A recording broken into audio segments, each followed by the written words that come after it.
नालासोपाऱ्यात राहणाऱ्या एका पोलिसांचा रेल्वे रूळ ओलांडताना मृत्यू झाला आहे। गणेश राऊत असे ह्या पोलिसांचे नाव आहे। नालासोपारा रेल्वे स्थानकावर मंगळवारी दुपारी हा अपघात घडला। पोलीस हवालदार गणेश राऊत हे कांदिवलीच्या समतानगर पोलीस ठाण्यात कार्यरत होते। ते नालासोपारा पत्नी आणि 2 मुलांसह राहत होते। मंगळवारी ते कामावर येण्यासाठी नालासोपारा रेल्वे स्थानकावर आले।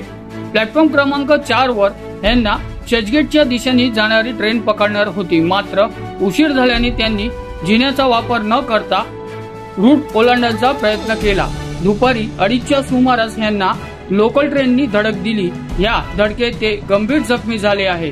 उपचारासाठी त्यांना रुग्णालयात नेण्यात आलं, मात्र गंभीर जखमी झाल्याने त्यांचा मृत्यू झाला आहे।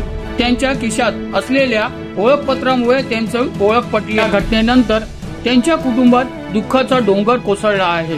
Bureau report, news junction TV, Nalasopara.